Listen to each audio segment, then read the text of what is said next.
Welcome to Bigfoot Notes from the Field. I'm your host, William Jevning.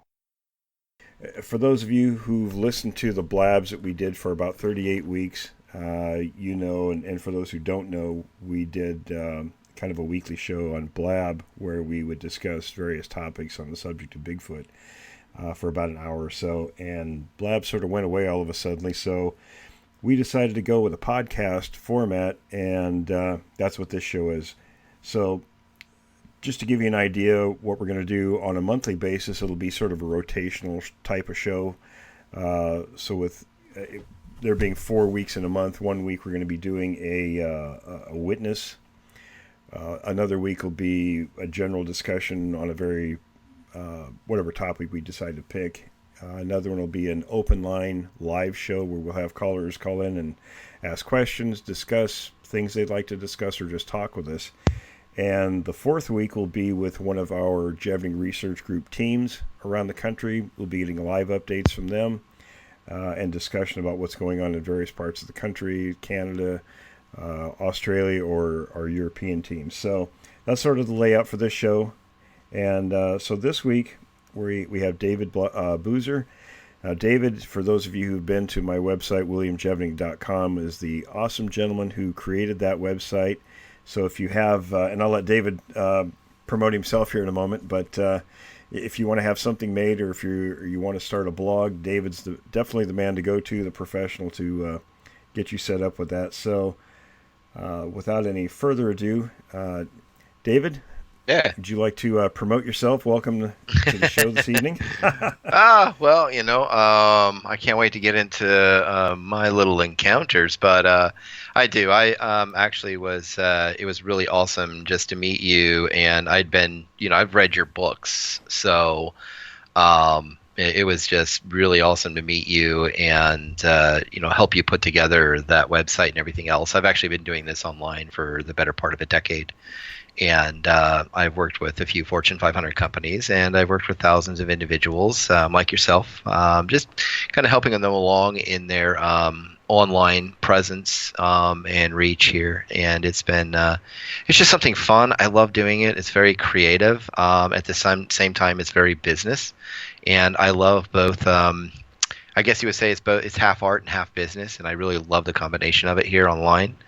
So that's kind of why I jumped into it. And your site has been probably one of my biggest testimonials, just because of the amounts of traffic and the subject matter and just all the compliments that I get from it. So it's been pretty fun. It's an awesome website, and if anybody hasn't seen it, go to williamjevning.com, and it's really an awesome website, especially, I guess, in terms of, well, across the board for any website, but in terms of Bigfoot, it's a really great place. And Yes. I guess while we're on that subject for the moment, for those listening, and I'm sure we'll get a bigger audience with a podcast than we had with Blab, but for those not familiar, we have created what we call the Jevning Research Group, and we have teams spread out across the United States and Canada.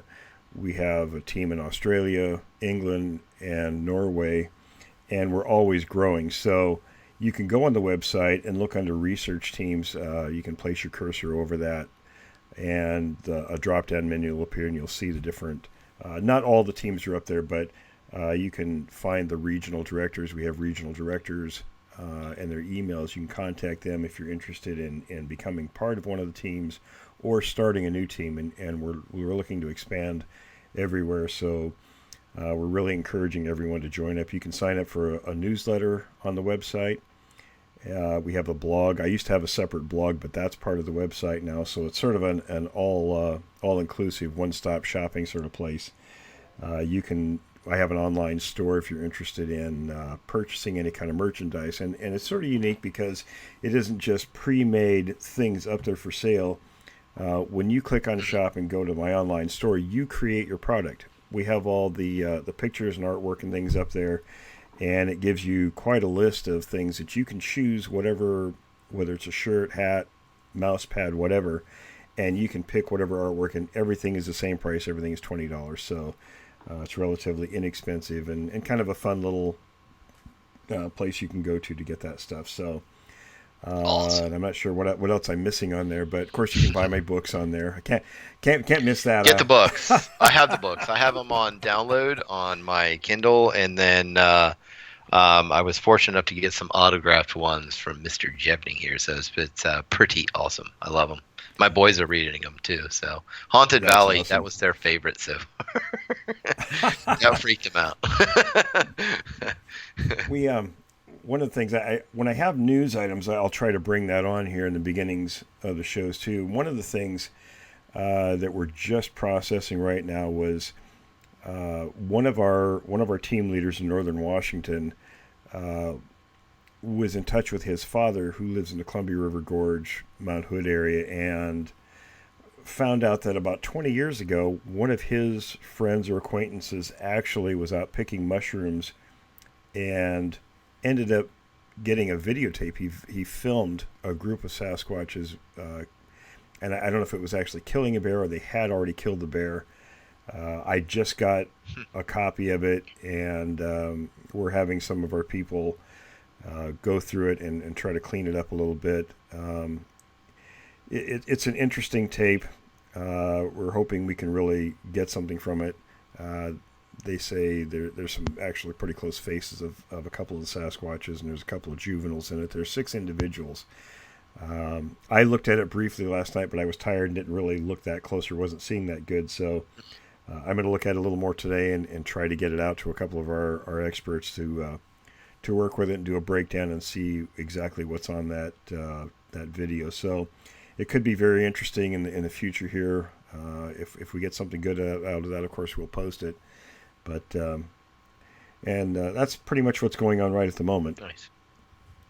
So, David, this week's show we're going to be doing, this is the week we do the witness interview, and David is our witness this week. So, David, I'm going to turn it over to you and have you kind of take us through what happened, how all this came about.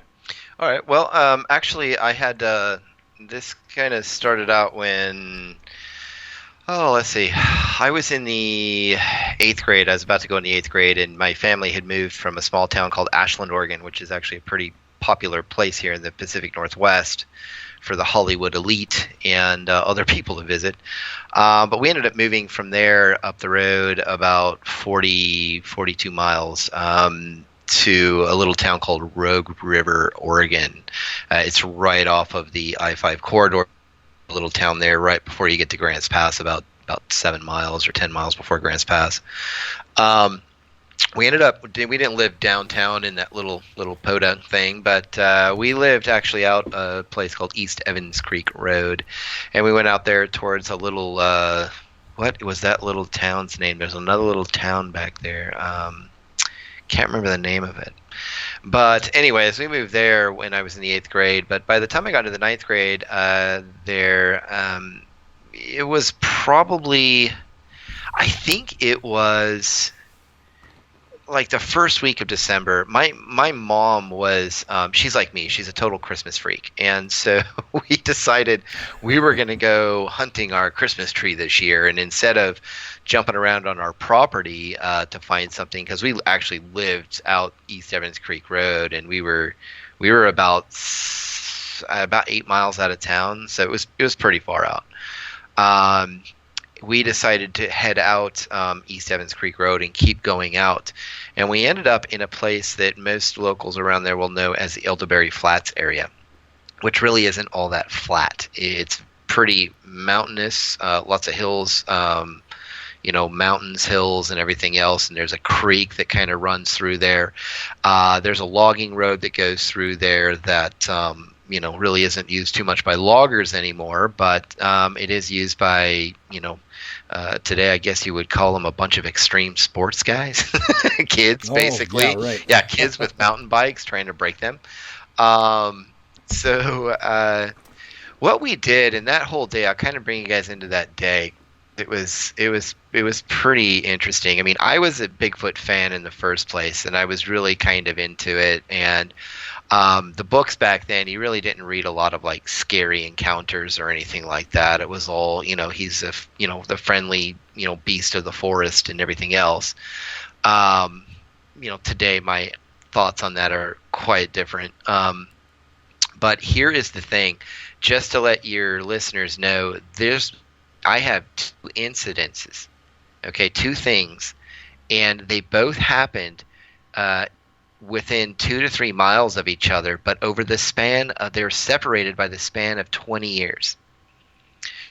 So that would be the interesting part, which kind of helps me with some of the idea of migration. Do they come back to the same place? Possibly. And that was in the same general area. Same right? general area. It was within 2 to 3 miles each one. The first encounter wasn't really an encounter as much. It was just evidence that we found.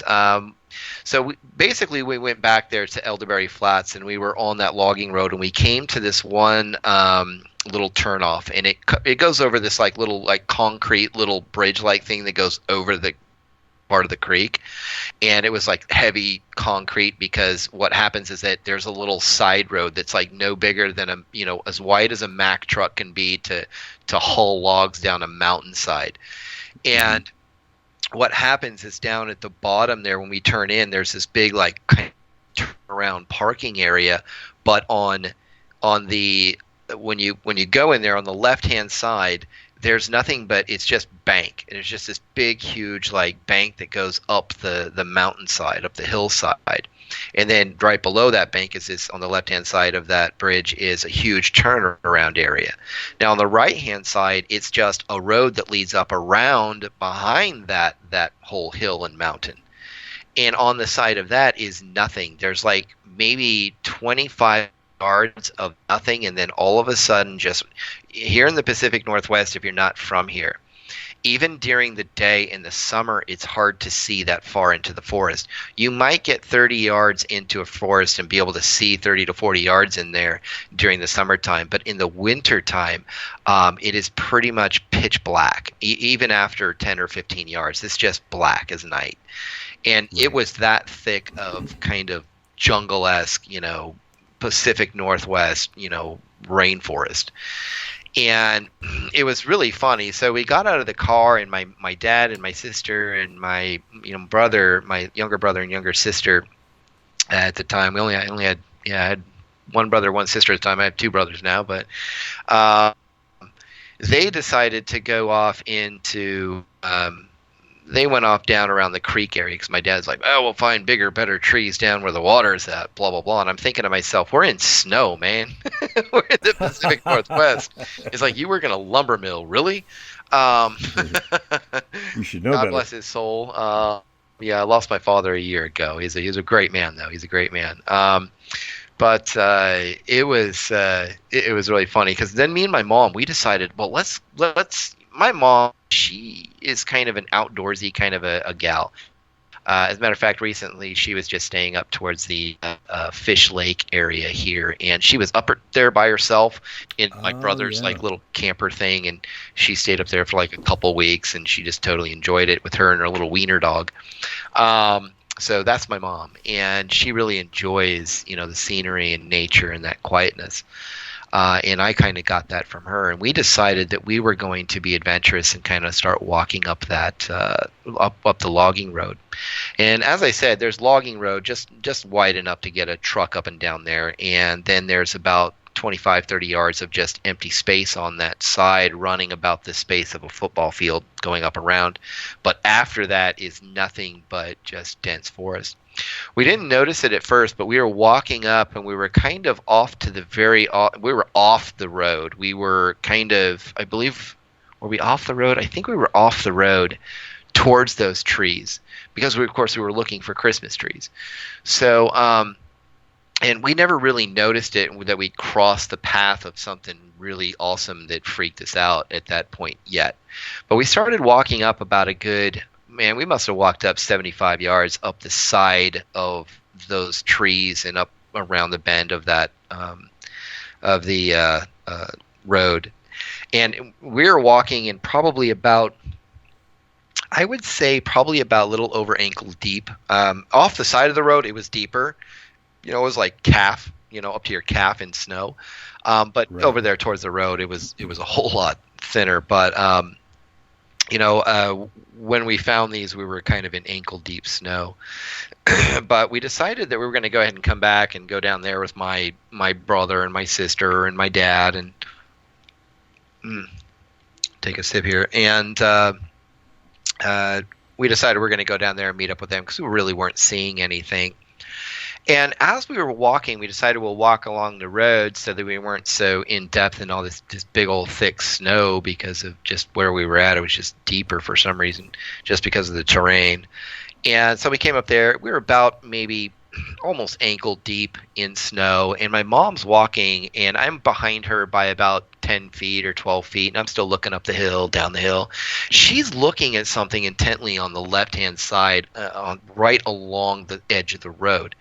And I was like, what are you doing? And she stopped. She's all, what does this look like? And I was like, what are you talking about?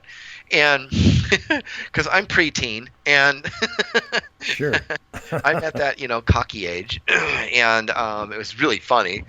And she was like, well, look at these prints. She found prints. And she was like, this has got to be some sort of bear, because we all know that a black bear can have a pretty big back end paw that kind of looks almost finished. But at the same time, you don't get that kind of big bear here in Oregon anymore. I mean, you just don't see that often. I mean, I don't even think we have grizzly bears hardly here anymore. So, if you found some, I mean, it's Forest just didn't want to let us know. So, but we were looking at these things, and when I came up on it, I realized that my foot next to this thing must have been 2 of my feet in length. So it had, and back then I was wearing like a size, 7 shoe.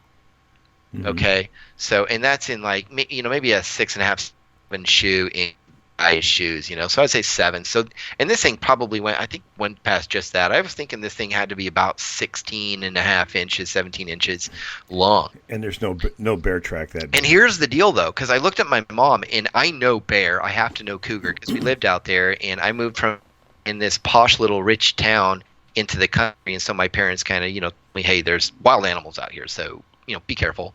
Something you need to know about. Yeah. So, and, I was looking at it, and she was like, this has got to be a bear. And I was like, well, where's the other tracks? There was only one set of tracks. There was 2 feet or paws. Okay, just 2. I was like, unless there's a circus clown running around the mountainside here, with really big, huge feet, then something is, something's and not that's the right. Thing. Years ago, they used to say, people were mistaking what they thought were Bigfoot tracks for bear tracks. And really, if you know anything about bear tracks and Bigfoot tracks, there's absolutely no mistaking the two. No, there isn't. And some people have to understand, and especially your listeners here. I mean, I'm a Christian fella, and I come from a real creation background, and I study science, and I love it, and I get it, and I think I know this thing is out there, and my proof happened here, because here's the deal. Also, there were separate toes on here. Okay, now I didn't get to see how the toes were kind of, real. You could tell there were toes, and one of them was huge. And here's the other thing: they came out from kind of like they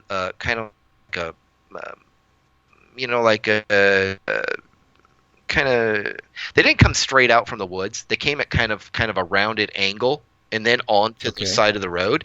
But the whole time, one foot is in front of the other. And here's the deal: when I sat there and I looked at my mom, I said, "Here's the other footprint, right?" And she's like, "Yeah, it looks like it would be the left foot." And so I went ahead and tried to step from one to the other. I had to jump. And I'm a short guy, don't get me wrong. I mean, I'm Irish. And the last name Boozer, everybody's like thinking Carlos Boozer. I'm like, unless he's short, white, and Irish, I don't know. But I had to jump. And even if I didn't jump, I practically had to do the splits just to get my foot halfway in the heel of this thing. And so it was huge. I mean, it was a huge spread here. It was big. And the thing is that one foot was exactly in the other, and there were no other paw prints. Even a bear, when it's walking, can maybe have that kind of look of 2 prints, but you can always tell. And I know I ended up working at volunteering at Wildlife Images with bears, with David Siddon here in Southern Oregon for a while. And so I looked at those prints, and looking back on that, when I saw that, I went back home one day to my mom. I was like, do you remember those tracks we found? It's like, I'm working with bear all the time, Mom, and that was nothing like this. Nothing. I'll tell you, I've photographed a lot of bear tracks up and down the West Coast over the years, and they're always, I mean, bears' legs aren't that long. And even if they're walking on their hind legs, it's usually only a few steps. So if you look at a line of tracks, the bear tracks, the front and back tracks, are always going to be fairly close together, usually about a foot apart. Yeah, and there's going to be a lot of them. Yes, and the thing is that the listeners here in Southern Oregon will know that David Siddon had one of the bears, Grizz. He was a grizzly, and so they know what I'm saying here. And before he passed away, he had a bear there called Grizz. He was blind in one eye. It was a huge bear, and I kind of got tussled around with that thing from time to time. But you could just tell that this was afoot. Now, when it came out and it was walking, it walked in a straight path after that, right down the road for about 50 yards or so, and it went right down to the creek. And then all of a sudden, from the creek, it didn't go over the creek and into the road up there, into the bigger highway or road. It's not really a highway, just a 2-lane road. But it came, all of a sudden, it shot straight back at a diagonal angle back into, and no round anything. It just went straight back into the woods. Because we ended up following this thing all the way down, following the footprints all the way down there. And then finally, at one point, my mom stops and she looks at the woods. She looks at me. She looks back at the woods. She looks over at my mom or my dad and them, and she screams. And she starts running and freaking out and leaves her son behind. So that was the funny part. She's leaving me behind to be, food or something. And she starts screaming. My dad came over and kind of brushed it off as nothing. But I don't remember my brother or sister's reaction or anything like that. But I do remember my dad kind of brushing it off like, whatever, But my mom, when she... Later on in the years when we talked about it, she would go, no, it was probably a bear. And then I would talk to her. I was like, you got to remember what we were looking at. I was like, do you remember this part in our walk, And she's like, yeah, I remember that. And I was like, it couldn't be a bear. It couldn't be a bear. So she actually saw the animal. No, she did not see the animal. She just looked at the woods and she looked at the footprints, and it just freaked her out. Oh, okay. So it just scared the bejesus out of her. And you know what? When she screamed, it scared me. And, I'm like, teen at the time, preteen. I was like, I think I just turned 13 or something like that. 13, 14. I was heading into 8th grade and whatever. And I freaked out. I screamed like a little schoolgirl and ran, following. And, yeah, surprised my man of a father didn't spank me for screaming. So that all happened then. We decided to, we left there because we didn't find any trees anyways, and we drove further, back the way we came for a few miles and got out and looked for a tree. And I believe we found one then and went home, but no other incidents there at that time. As I grew older, eventually, 20 years later, maybe 24 years later, somewhere right around in there. This was probably when I was 30. I was 32, something like that, 33. It was about 20 years later, something like that. I decided to go camping. Nice big fat tent my buddy had with a little partition in it, him and his wife and their little 2-year-old. And we decided, what the heck, I was in insurance at the time. I had like 3 days off a week most of the time, and I was doing very well for myself as a single guy. And we decided, hey, let's go strike it rich and get gold. So we figured we're going to do some, our hands, our little city boy hands with some gold panning. And so I watched a few videos on, and this is before YouTube came out. So, I had to watch some videos, some stuff on TV or rent some DVDs on gold panning or whatever. And so I watched a few of those, and we decided we were going to go up and do camping for a couple nights. And he was like, dude, where do we go? Where do we go? And I was like, hey, let's go to Elderberry Flats. There's lots of rock creeks there. There's this huge creek there that's really nice. This time of the year, it's going to be a little bit lower, so we can kind of do some better digging around and work with some dry stuff instead of a bunch of wet stuff all the time. And So we decided we're going to go up there, and so we got everything packed, headed up there, him, his wife, their little 2-year-old girl, and we were driving up there, and all of a sudden I was playing in the back of my mind. I was like, man, I remember the time I came up here with the stupid Christmas tree. And now you're remembering the track. And I was, but I'd been back there several times after that anyways, swimming in the creek during the spring, when it's just tail end of spring, when it's hot, and it's like deep. I never saw anything then. Never saw anything. No, never. Not once. There was there was something though that I think I don't think I ever told anybody that, but I'll save it for. It was something from a friend of mine at high school that had mentioned something once, and he lived out further than me. He lived out about 6-7 miles past me out, I think it was called Queens Branch Road or something like that. And you can look this stuff up on Google Maps. But anyways, we decided we're going to go out there and do some gold panning. So we pulled off, and this was about 2, 3, maybe even 4 miles shy of where I was. And this is a little bit westward of where I was before. And yeah, that actually runs north. It runs east and west. So yeah, I believe I was further west than I was the first time we went to get that Christmas tree there.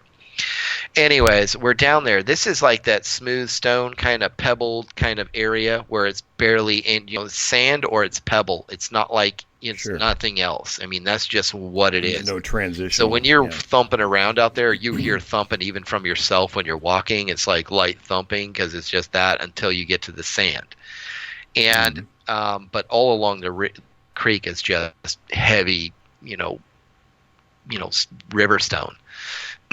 And now we were in an open area. There's a tree to our right. There's a pit right behind that tree, or right in front of that tree.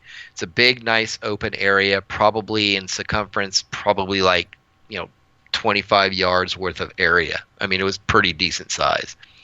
Had the creek right there. Now on the other side of the creek, you ain't walking anywhere. It is straight up brush, trees, and mountain. There's this huge, not only a mountain, but it's like a real steep hill that probably goes up for about, good 900 feet. I mean, it's pretty steep, and it's real steep. And we're talking like, one of those like 360 degrees, it's one of those 180 degree angles. Just goes straight up that mountain. So, I remember, was it the first night or the second night? I think it was the second night. Anyways, no, it was the second night.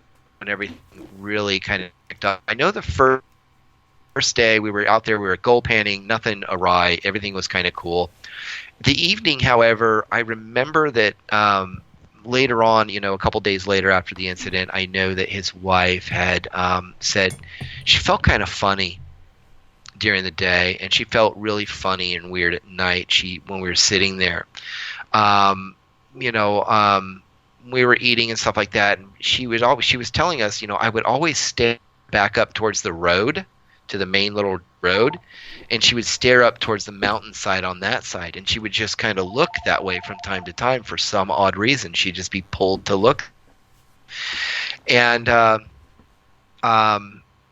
that was it. She didn't hear anything. I don't remember. She didn't really, she doesn't remember hearing anything, at least. She just said that she kept looking up there. Something was there. It was just staring her down or staring us down or whatever. So it was kind of off. The next day we did some gold panning and everything else, but that next night was we didn't see it, but I'll tell you whatever it was bipedal. This was not a circus clown having fun in the woods. This thing, right. I didn't hear it come up. Neither did she, and neither did my buddy. But and I'm leaving their names out of this because I don't want to say any names in a public forum or anything like that. No problem. So, but here's the deal. All of a sudden, in the middle of the night, it must have been like 1 o'clock, 2 o'clock in the morning, that 2-year-old just kicked in with this blood-curdling scream that it was just insane. It woke us up. We all sat straight up. My buddy even had his little revolver, or like one of those old cowboy guns that you could shoot. And yeah, right. Yeah, it was a kill cowboy style guns, those 6-shooters. Had that in his hand, and it was really funny because right before she started to scream, I guess his wife actually all she heard was like a big sniff, like a, oh boy, it was really close then. It was right behind the tent, because as soon as we sat up from behind the tent on the it just right on the other, it just from behind the tent to the left hand side of the tent, all of a sudden there's thud, thud, splash, thud. Now, if you've got a thud, thud, splash, thud, here's the deal. That creek, even low at that time, was still at least 12 feet width, even 8 feet width. I don't care. If it's a human being, that's at least two or three steps. 2 or 3 splashes. That's going to be 2 to 3 splashes, and most likely 2 or 3, because there's no flashlight. And most likely they ain't getting away from that gun that fast, because guess what? You're going to be tripping in the middle of the night. I don't care how good you think you got Batman vision. It just ain't happening. That's like my kid saying he's Flash. It's just not going to happen. But this was a thud, and this was a heavy thud. You could feel it. And then you felt it again, and then all of a sudden the splash, thud. Now, all of a sudden from there, all you hear is just brush, just crashing and crashing through this, up that mountain where I was like, we can't go there. There wasn't a clearing on that mountain until you got basically towards the top of it, where there was a few patches of clearing and a couple sparse, like kind of oak tree-ish and pine trees kind of mixed in. But this thing just crashed up there, and then all of a sudden, as we got out of the tent, we could hear this thing crashing up there. And as soon as we got out of the tent and we turned on a flashlight, it stopped. No noise. Wow. And so his wife was just like, I heard a sniff. So I remember that she did, right before the little one screamed, she heard that, and it was like like this deep just sniff, I've heard bears sniff, and they don't really, they sniff. But, kind of a heavy intake. Yeah, it's a heavy. This was it was monstrous. And she's all, that started she wasn't sure, it's like right when you start to wake up, you're kind of like half out of it, half in it. You're like, what the heck? You're in between dream world and reality. But that scream just popped her up as well as the rest of us. So we came out of there, it stopped, whatever it was. And this thing had to be huge to cross it. You cannot have a thud, splash, thud. It would have to be talking at least a 6-foot span between steps. It would have to be. There's no way around it. And so for me, yeah, Wow. And so we ended up crawling into the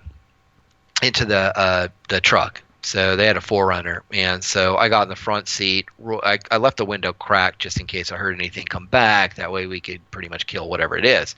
Because we got a 2-year-old there. So usually at the middle of the night in the woods and you got a kid, you shoot first, ask questions later. That's just what happens. Right. That's just basic safety. So, I know his wife was pretty freaked out. I don't think they ever went back that way. And she loves the outdoors. I remember that. Him and her love the outdoors, and they'll go outdoors and they'll do their things. But from what I understood after that, months and months later, and even a few years later, they were still very skeptical, and their eyes were wider open when they were in the woods. Mine are today. My eyes are a little bit wider when I'm wandering around the woods, just because. Yeah, I think a lot. Oh yeah, because you've seen things or heard things that don't belong there. According to conventional wisdom. That was what set it off for me. I saw something that doesn't belong there as far as those tracks are concerned. And I heard and felt something that doesn't belong there. And I've grown up around the woods in Southern Oregon. Even though I'm from Ashland and I was kind of like a city skateboarder kid, I've spent my summers up at Hyatt Lake, up at Lake of the Woods. I mean, this is where we went and spent our summers because rent was cheaper when you were camping. And I was like the family rich town. So yeah, I was the only kid on food stamps. So it was pretty crazy. And we would actually go up to Hyatt Lake and live there for a while during the summer, because it was my dad and my parents would save up money for rent during the fall and winter, because it was pretty, that close for us. And so I knew the woods. We would even go out there when I was like 11 and 12 years old before all this stuff happened, and me and my cousin would be running around, have our own camping area. Sometimes we would see my parents for a whole day or two. Yeah, we'd run around like, it was like, what is that, Lord of the Flies? Yeah, right. It was pretty crazy. So, but other than that, I never really had any other incidences other than that. Now, I do have a friend. Let me take a sip real quick. Sure. I actually had my own marketing webinars, guys, so I had to talk to a bunch of people. It was crazy. I do remember after I'm actually writing my story out too in ebook form for people, and as soon as I'm unbusy, I will finish that thing. But I do remember a friend of mine, and we'll just call him Shane for now. Shane's a good name, and Sure. Shane lived out Queens Branch Road out with a bunch of other friends of mine from the high school there, and I do remember him telling me once, because I had told him, and I remember it was like maybe it was the following school year after the footprints incident. And it was my last year when I was in Rogue River and my parents got divorced, and I ended up going with my dad and moving back to Medford Ashland area. And she moved to Grants Pass. But he had told me, he's all, he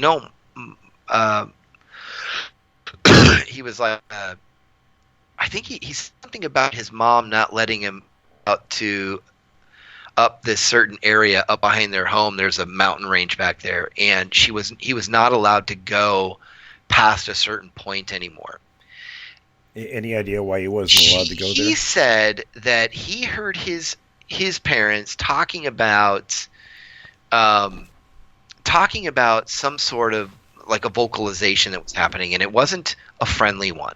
It was like It was like that, like people talk about the guttural screaming and the kind of high pitched stuff, and the thing is that they believe it was kind of far off, but it didn't sound like that. You know what I mean? Just because of the volume.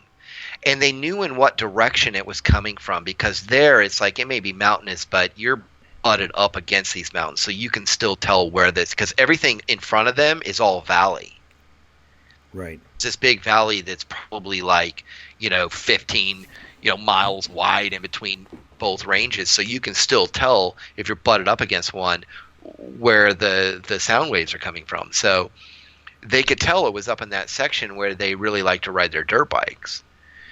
And so he just said that his parents, they were kind of freaked out about it. And, of course, we're in high school, and he's using colorful metaphors to explain the situation.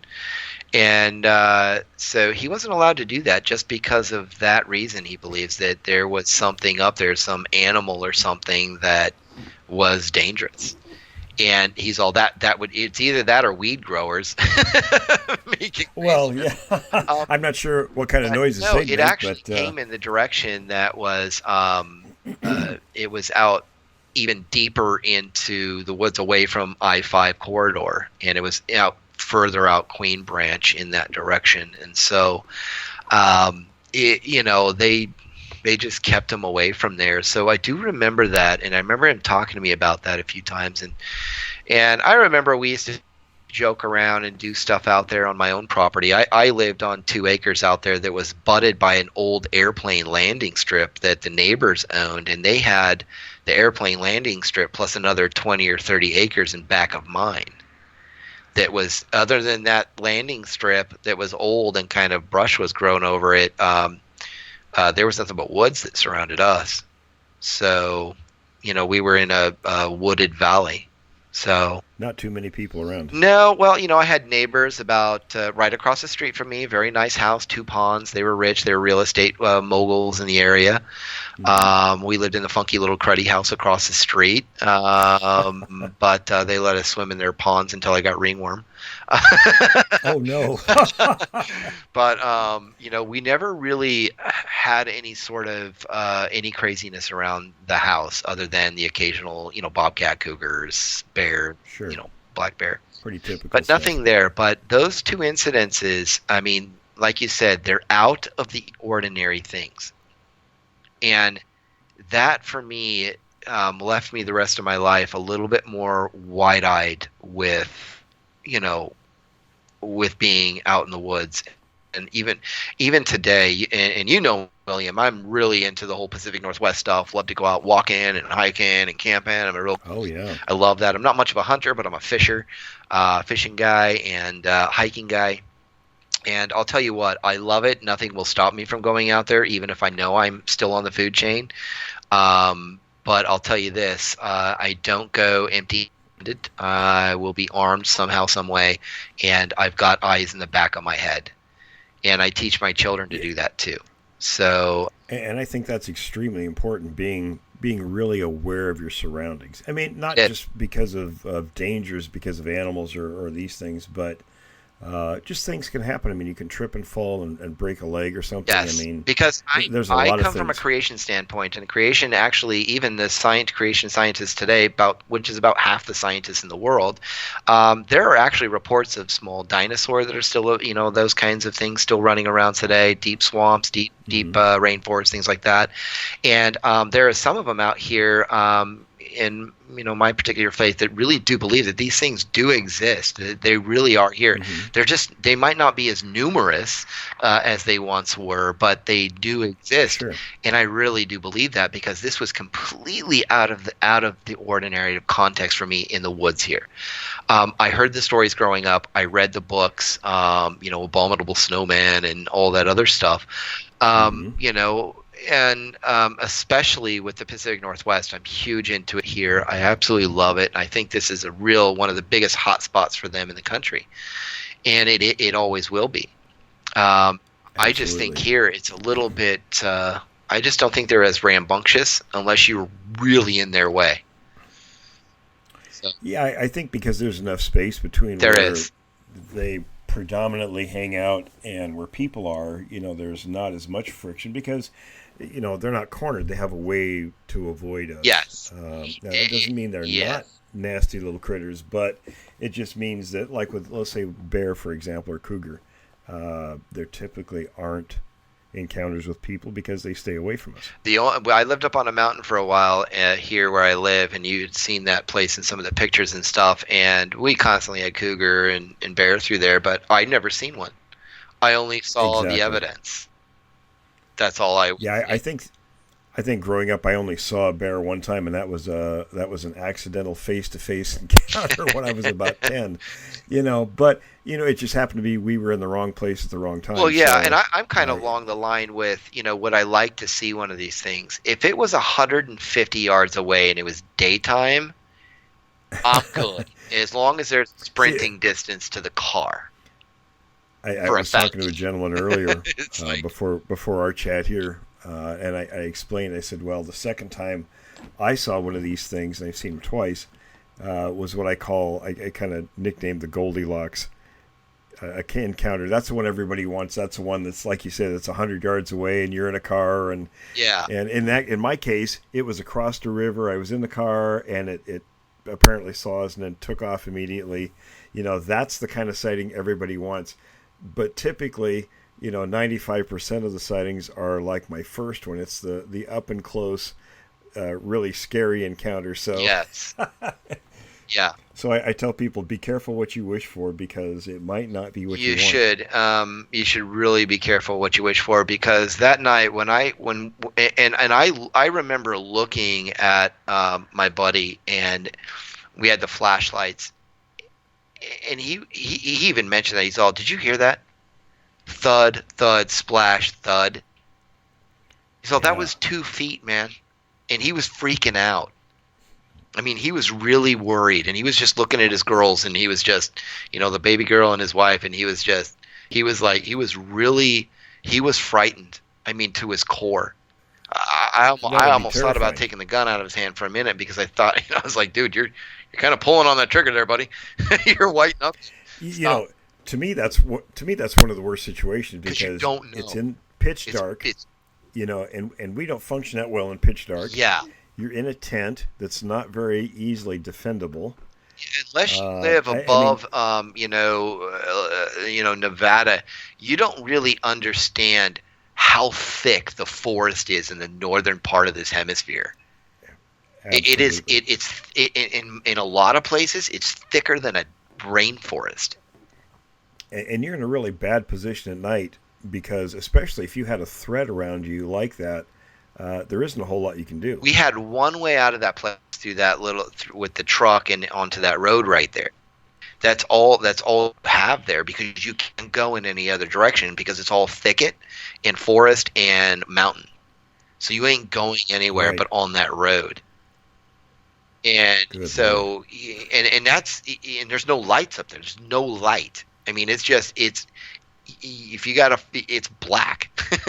We came out of there. Yeah, you get away from. I came out of there first, and then he came out and he's handing me the flashlight. Like I was nuts for going out and getting out of there that fast. And it's not that I was nuts. It's just, tell you the truth, I was going to head for the truck. Right, stupid. That's your first instinct is to go to where there's some kind of safety. I knew his wife was right behind me. She was coming out. She was going to come out with the girl and go straight to the truck. I figured I would just beeline it, and they could be right behind me. Get into that truck. I'd open up two doors get and the door jump open in. But he's kind of stopped me there and hesitated. He's getting out, and he hands me the flashlight, and then we actually started, throwing the light up on the mountainside and everything as best we could. But it was. And that night it was mostly cloudy. We finally had a cool break. The day before was completely sunny. It ended up being like 90 flipping degrees out there. That night it dropped down to about 70. It was perfect. There was a little tiny breeze. Wow. It was mostly cloudy. The moon was really, it was behind the clouds. It was a fuller moon, but you couldn't tell because it was behind them clouds. So. Sure, you wouldn't see it. Yeah. So it was very, very interesting. Afterwards, at first it was very freaky, and I'll always tell my kids, when you're up in these woods, people may make fun of it, people may still not believe, people this, people that. I don't care. You keep eyes on the back of your head because you don't know. Absolutely. And again, things like cougars, for instance, now we're finding out they're definitely getting a little more aggressive when it comes to attacking. And it's usually lone hikers, but, you never know. I mean, animals are unpredictable. Well, as far as I'm concerned, like I said, I'm a creationist and a Christian. And actually in the Bible, it mentions in a certain part of human history that animals will become a lot more they will become more aggressive in those days is what basically the Bible said. And maybe that's just because it's we've kind of impeded so much and abused the right that we were given here. Instead of taking care of things like we were supposed to, we took advantage of things for the most part. Sure, and I think a lot of it today is the fact that we quit. We used to shoot at everything. Yes. We used to do a lot of it. And our minds are changing about that. We love hunting still, and we do that. We're very much, it's very modernized. It's very ethical and nice. But they don't know because they don't speak our language. No, and by the 1970s, we pretty much quit. People's thinking changed about that. So we decided to go with the more touchy-feely approach with animals. So animals quit being shot at routinely. Now they and so I think they've lost their fear of humans. So they're lacking a lot of fear, and maybe that's the reason. I mean, we have been given this right to rule over this stuff, and now we're not ruling. We're trying to partner with, and you can't partner with a wild animal. You just can't do it. No, it's something that big. Yeah, and that's my concern. I mean, even if it wasn't, and I've talked about the encounter we had at the for those familiar with it, the Clark Ranch back in 1976 near Roy, Washington. Where one of the guys was pulled partway out of the tent. I don't think it was intentionally doing that. I think it thought it had, one of our packs or some food or something in there. And but even a situation like that, you're in a position like you were in. You couldn't really go anyplace. You were in a tent. Visibility was very poor or non-existent. Yeah, so, no, because there was me, and then there was a little separator, and then there was Mike and his wife and his daughter in the tent. But you only get out the one door. But I remember that whatever it was right behind him and his daughter. It was right behind her, actually, that part of the tent. I don't think it had anything to do with her in particular. I just think it's just the location. It just ended up where it ended up. But I don't know if it bumped her. I don't know if anything like that happened, because his wife was the only one that snapped to right as she was, start to scream, and heard that. But it was there. I mean, that thing had to be on its knee or knees. It always makes me think about some of the stories of the past, like for those who may be familiar, our former president Teddy Roosevelt wrote quite a few books, but one of the books was called Wilderness Hunter, and in it there's a couple of pages where there's a story from I think he wrote it in the 1860s or collected it at that time, published it in the 1890s. So did Lewis and Clark. Yeah, and they talk about the first night they made their lean-to, where they went into this valley that had kind of a bad reputation, and this thing was just outside the lean-to, and they could hear it breathing, and then, of course, one of the guys woke up and shot at it, and it went across the creek and didn't really leave it. It stayed over there and kind of menaced them for the night. I mean, so, you don't really know what their intentions are, especially if you're in a spot like that.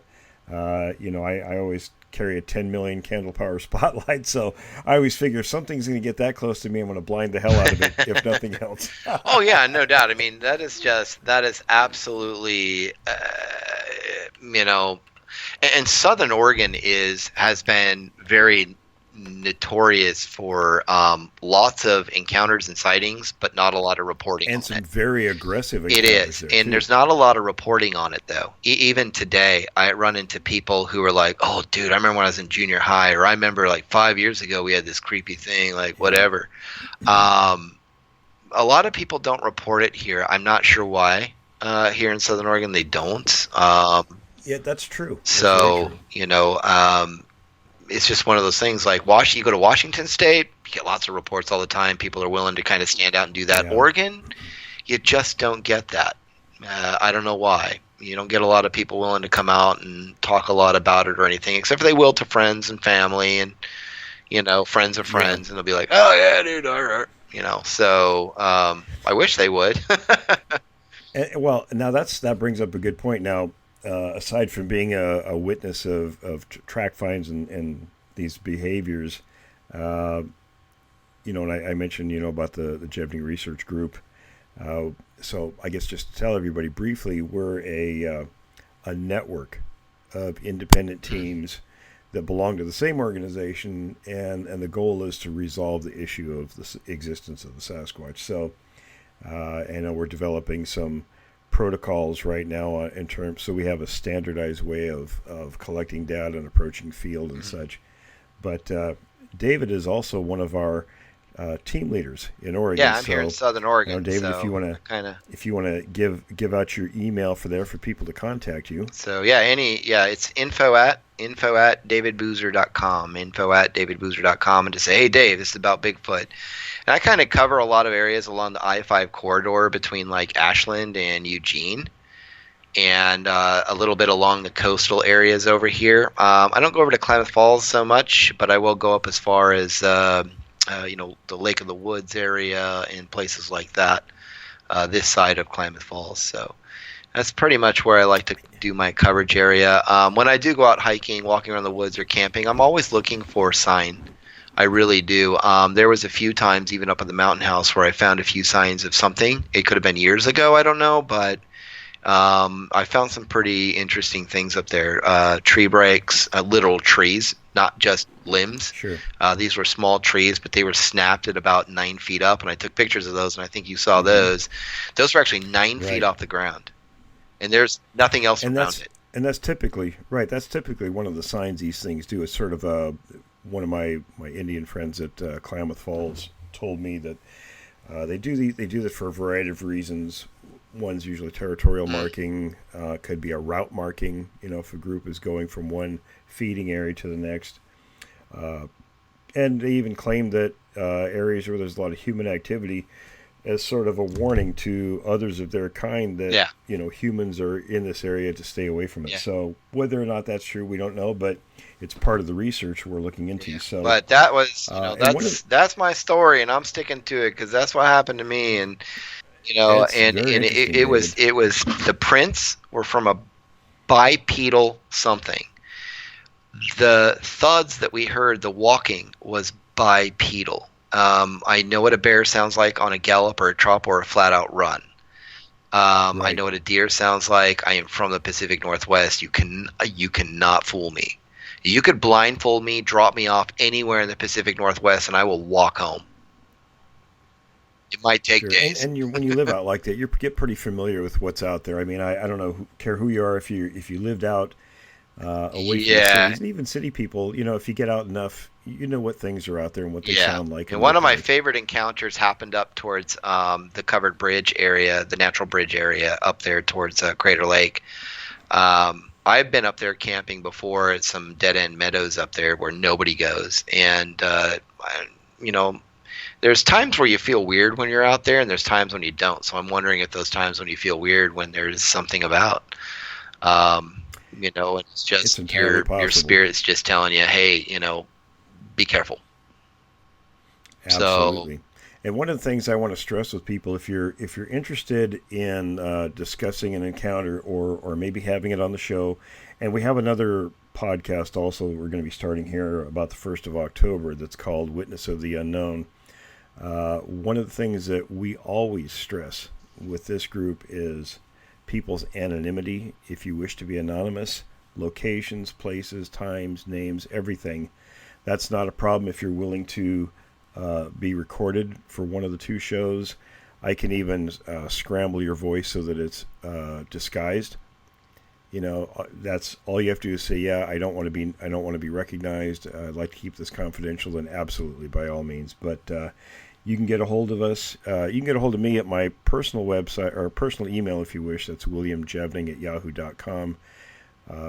Or you can get a hold of David or one of our other Jevning Research Group people. And we'd really like to hear from you on your encounters. Now, whether it was like David's an indirect encounter or a direct encounter, if you had an actual sighting or whatever the case may be, by all means, get in touch with us. Awesome. Well, we're just about out of time, David. Was there anything else you wanted to go over? We got about 3 minutes. No, not really. That was really it. info@davidboozer.com. You guys can get hold of me there for anything that's Bigfoot related. If you are out there and you're in this niche, or you're one of the JRG members and you guys want a nice little simple blog, I do nice little cheap setups for you. So if you guys want one of those, awesome. I'll tell you what, I love my Pacific Northwest and I love my Bigfoot up here. And and I have to tell you, if you guys haven't got them yet, let's see, I've got them sitting here right next to me. One of them is In Search of the Unknown, and the other one, Haunted Valley. Those are my and Notes from the Field, Tracking North America Sasquatch. That is a great book. In Search of the Unknown, Haunted Valley. Those are my favorites. I've read them several times over, and I still read them from time to time just for the fun of it. I would grab those. They're by William Jevning. You can get them on the website. You can get them over there on Amazon. But I suggest you get them. You can download them right on your iPhone with your Kindle app. I use my Kindle app here. I absolutely love those books, man. I do. I read them over and over again from time to time just because I love it. I'm gonna have to send you a copy of In Search of the Unknown. I heard back from my editor, Steve Edwards. Oh, when you get one, yesterday. please send me one, and he's still working on yes. it, but it's and when you autograph it, say to the Boozer Boys. They'll love that. All right, no problem. The new one, In Search of the Unknown, is I think now it's about 78 or 80 pages. It's not a very big book, and it sort of chronicles my first 8 years of involvement in the topic. It was actually sort of an afterthought from a larger project that I scrubbed, but the updated version is double the length. Oh, nice! And I'm putting a lot of pictures and stuff in it. So, and which one was that? And a new cover. That's In Search of the Unknown. Nice, right on. And I did update the second edition of Notes from the Field, and I'm considering doing Haunted Valley also later on. But and then of course they've got the Minnesota Iceman and the first 8 volumes of Bigfoot Fieldwork 101. Yes. Are available, and as soon as we get the podcast and everything kind of up and going, I'm going to get back and finish the last 2 volumes of that series so I can get that out. Thank you very much. So that's kind of what's going on there, folks. Thank you for letting me share my story. David, I appreciate you coming on and telling us your experiences there. That were very fascinating. Awesome. Well, thank you. Thank you very much. Well, thanks for joining us, everyone, and tune in again next week.